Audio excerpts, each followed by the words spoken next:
Welcome back to Just Chattin', and this is the series of videos we do on Thursday and Sunday evenings just for our own entertainment. And before we get started, I want to do a little bit of channel business because we have winners for the Keep New York City Mega Trash Free Mug and for the Cubic Zirconia I Want to Be Rich mug. Linda Lucas Martin is the first winner, and that was the Keep NYC Mega Trash Free mug. And our second winner was Ellie Wilson, and she got the Zirconia mug. And these are going out this week. So, with any luck at all, by the time you see me next, our winners will be drinking coffee out of their new mugs. So, thank you all so much for participating in the giveaway.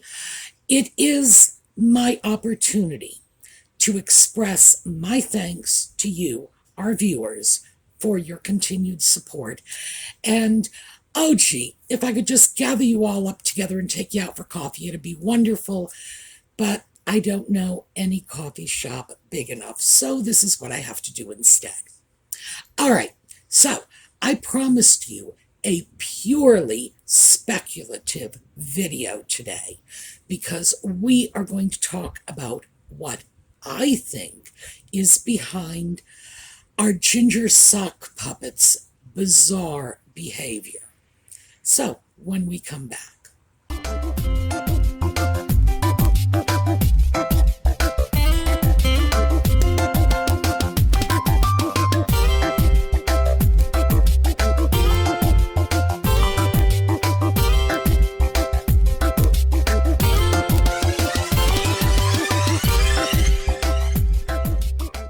So, let's quickly recap.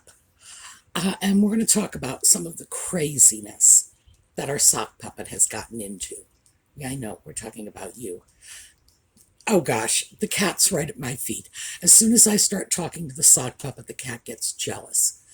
Too many pets in my house. Well, yep, here we are. All right. Let's start with public declarations of mental illness. Who would do that? Well, that's just laying the foundation for everything that follows. We then have, among many other things, this bizarre notion that his dead mother is governing his life. That starts to suggest a level of serious mental illness, assuming, of course, he really believes that. And the problem is, I think we all know he really believes that Diana is reaching from the grave, that she somehow knew he would end up in California and consequently left money in her will to facilitate this transition for him. Goodness gracious. But we have more. We have the ginger sock puppet making public appearances in a shirt that says Girl Dad. We have that Christmas card showing everybody focusing their attention on the baby girl. Meanwhile, the boy is practically slipping out of Dad's lap. No one's even looking at him. I would have to say, if I were the ginger sock puppet, and I'm going to have to phrase this carefully because, as I say, 100% speculative. I cannot prove any of this. There is no way to prove it. If I were the ginger sock puppet and I were looking back at the last, I don't know, maybe year of my life, I would start to wonder seriously if I wasn't being set up for a fall. Okay, so of course, I think we all know who would be behind the aforesaid fall. So I want to talk to you about a 1944 movie, Gaslight. Now, the term gaslighting came from this movie, and it's permeated our modern lexicon, but it seems to have a very different meaning today than the meaning that originally came from the movie. Today, if you say somebody is gaslighting you, it's simply that they are trying to impose their truth on you in lieu of your truth. In other words, you say, we don't fight all the time, honey. We don't fight very often at all. And they say, oh no, we fight constantly. Let me give you the list. They're replacing your truth with their truth. When they say things like, you're always critical of me, and you think to yourself, gee, no, I'm not. I'm rarely critical. Gaslighting. They're trying to change your perception. Well, here's the thing. In the movie Gaslight, 1944, Ingrid Bergman, Charles Boyer, and Joseph Cotton. And I love movies from the 40s, I'll be honest with you. Oh, even going back to the late 30s. So I'm very familiar with this one. What was going on is Charles Boyer was not simply trying to convince Ingrid Bergman that she was crazy, that her truth was no good, and his truth was the reality. He was trying to convince everyone around her that she was crazy too, and that's key. That is a major part of gaslighting that has sort of slipped out of the modern lexicon. In other words, we think of gaslighting as something that someone does to us to make us feel crazy. Well, yes, that's a part of it. But back in 1944, when the movie came out and gaslight, in this context, first entered our vocabulary, that was only part of it. Charles Boyer was trying to convince the greater world that his wife was crazy too. And I think that's what we are looking at. I think we are looking at an active effort to paint Harry as a lunatic. And I have to say, whether or not this was intentional, this certainly is the effect. So, even though, as I say, not a shred of proof, I would say res ipsa loquitur. The thing speaks for itself. Do you think Harry is normal? I can't imagine anyone who does.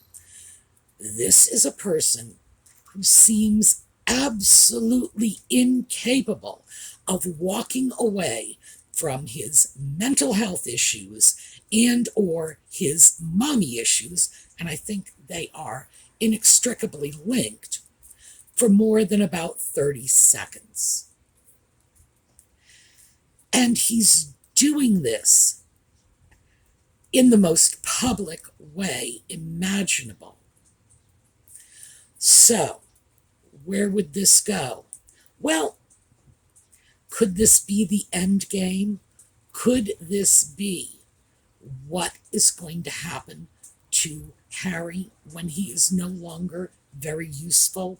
He is starting to become less and less useful, I would think now. The fact is that he's running around like a loose cannon in a situation in which we know that is not necessary. They have public relations people. They have handlers. They have people who can politely suggest to Harry that he not go off giving interviews here, there, and everywhere else when he can say outrageous things that have got to be cleaned up and spin-doctored later. Now, Harry, for his part, he grew up in a bubble. He grew up as a royal prince. He was in line for the throne. He still is. He was closer to the throne when he was younger. And if he told a joke, everybody laughed. I feel bad for him in the sense that he probably has no real friends, and he probably has no way of knowing if, in fact, he did happen to have a real friend, because people just gathered around him to get a little bit of that royal stardust rubbing off on them and told him whatever they thought he wanted to hear. So, when he goes out and makes a complete public fool of himself, does he even recognize that he's doing it? Do the people around him even say to him, Harry, do you know how crazy it is when you're talking about your dead mother running your life? Do you get that? Do you understand how arrogant it is of you to say publicly, I just want to make sure the Queen's protected and has the right people around her? Do you see this as hypocritical when you haven't even bothered to visit her, more than twice in the last 2 years? No. And nobody is going to, because he is a little princeling. So they're going to say, oh, that was just so funny. That interview was such a success. On the other hand, given the fact that his handlers and his PR people are, well, let's just say they're not as stupid as he is, they're going to have to know the impact of comments like this, of these statements that he's making, these activities he is undertaking, the messages he is sending. Because frankly, he's sending a clear message of preferring his daughter over his son, which I think is dangerous to begin with, but that's the message that's coming out there. Where was the boy dad t-shirt when Archie was born? You know, where are the pictures of Nutmeg and Ginger with both Archie and Lilibet, where their attention is focused on Archie instead? They're not there. They're not there. So we just get the information, and believe me, a picture is worth 1,000 words. And when you see a picture like that Christmas card, you don't need anyone to explain to you what's going on. All about the baby girl, and the little boy can just slide onto the floor and nobody's even going to notice. You can't rewrite that. You can't caption that in some other way. People are left with that strong impression, whether it was intentional or otherwise, and you can't undo that. And certainly walking around with a Girl Dad t-shirt is only going to further that impression you've already created. So, who benefits? Whenever you look at a problematic situation, that's always the first question that should come to your mind. Who benefits? Who benefits from Harry looking like a moron who's rather detached from reality? Well, I would say that if poor Harry happened to be looking at, oh, I don't know, a possible divorce case on the horizon, wouldn't that play nicely into another narrative? Well, I can clearly see if a judge were to look at this, he might be inclined to think, one, Harry is crazy. Maybe he'd give Harry the benefit of the doubt and say, well, maybe he's on drugs.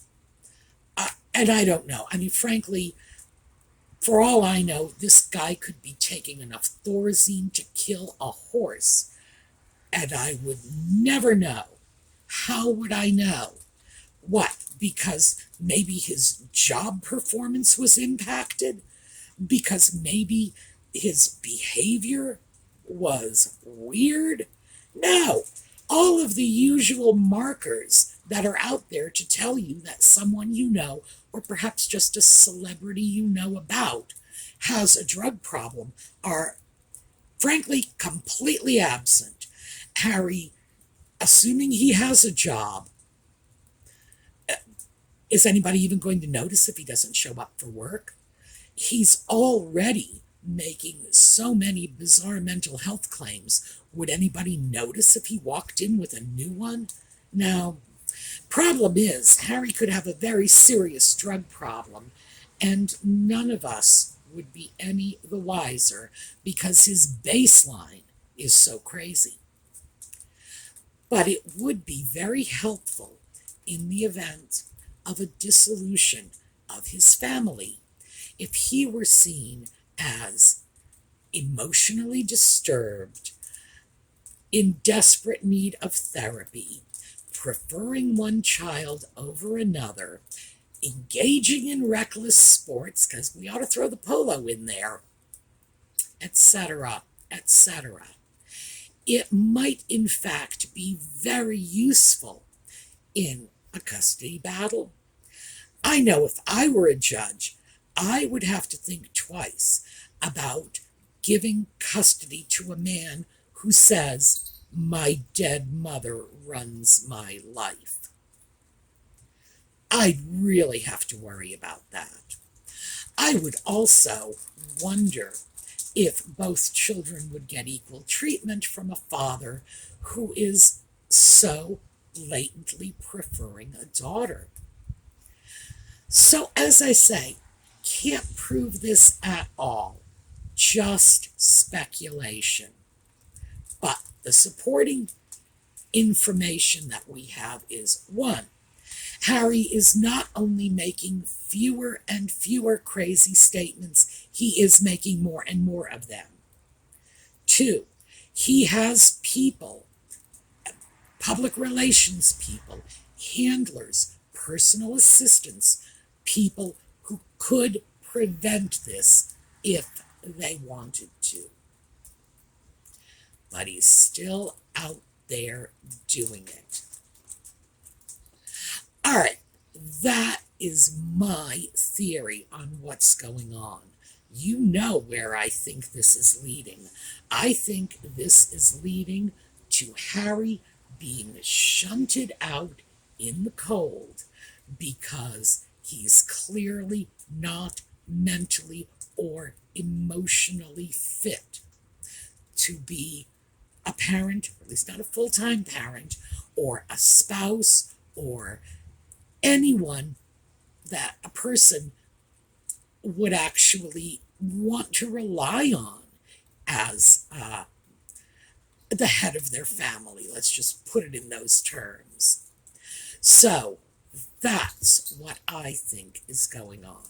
Now, ultimately, time will tell. On the other hand,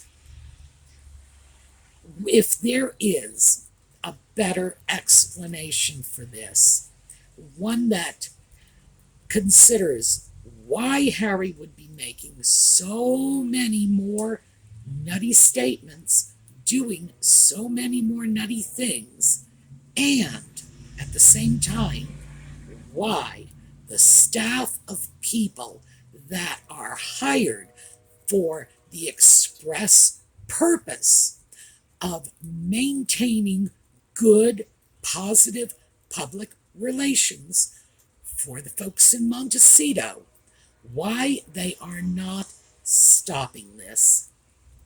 I'm more than willing to listen. For the moment, I'm going to stick with this one. All right, that is what I have for you today. It's a shorter than average video, primarily because we are in, I'm sure you can hear this in the background, we are in the middle of a very serious storm. That also accounts for why the cat is so needy. Unfortunately, my cat thinks I'm in charge of the weather, and he doesn't like the rain, so he comes over to cry to me to get me to make it stop.